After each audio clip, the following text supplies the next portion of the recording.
For more on how holograms are changing the entertainment industry, I'm joined by music journalist and author Phil Gallo. It's good to see you. So as we were watching the story, I got quite a bit of reaction here just from our friends inside the studio. Your reaction, what do you think of it? It's having witnessed live the Michael Jackson at the Billboard Music Awards a year ago. It's quite startling to see it live and in person. You get a sense that the technology has reached a point that they can really bring something new to it, so you're not necessarily watching an old footage of a performer. So it can be impressive. So I mean, it's as we're showing some of the clips here, and I still think it's hard for viewers to get a sense of how real that feels. I mean, I assume you've seen it. Does it seem clear enough that it's almost like a real person to you if you're sitting, say, in the second or third row? Yes, it can feel extremely real. You will notice very small, I'm sure, you notice very small things. You know, an arm appears to be a little elongated, or a step isn't quite natural. It is very lifelike, and I'm sure they will continue to develop this. The other thing, though, is in all the performances we've seen, whether it's Michael Jackson, Celine Dion did one with Elvis Presley, it's just one song. The same with Tupac Shakur, just one song.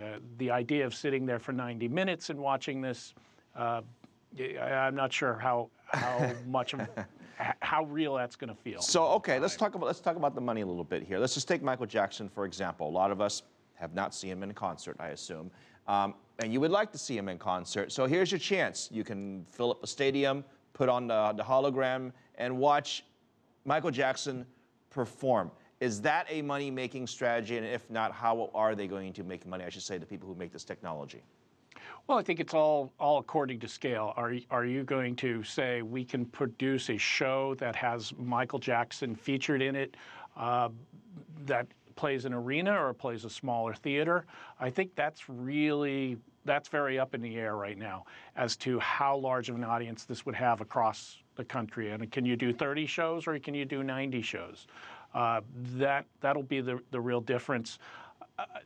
Also, there's the great question about how much do you make money from all the other elements that go along with it. There's with Jackson, there's a lot of intellectual property rights that have to be paid for, but then there's also a merchandise opportunity, and there's publishing to be made, and you know there's a lot more. Once you get all those people inside the room, you have opportunities to sell to them. Yeah, I mean that brings up the copyright information, right? Who owns the copyright if you're not alive?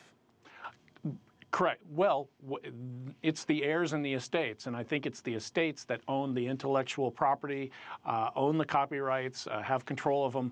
They will be the ones who will really be most interested in seeing their acts get out there and do this.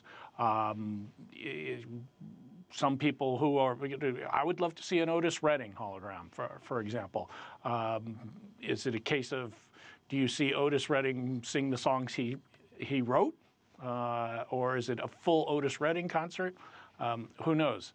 I think the ones that'll be really smart are the ones that take full advantage of the properties they own that fall within an estate. And this is a little bit of a sci-fi too, because you see, you know, whether it's Star Trek or Star Wars, you see everyone alluding to some of these holograms. For example, if I wasn't here tomorrow, they could just hologram me in and anchor the show and interview you, so to speak, and probably nobody might even notice the difference, right? How far can this technology go? I think that you'll also see, you know, you could have a person who doesn't like the idea of touring, say.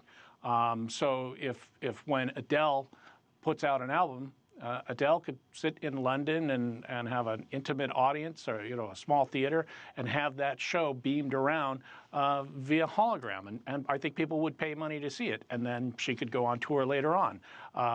It certainly would appeal to the Justin Bieber fans, Miley Cyrus fans, certainly the youth market that just wants to be in the room with their idol, whether that person is live or, you know, being beamed from some other place.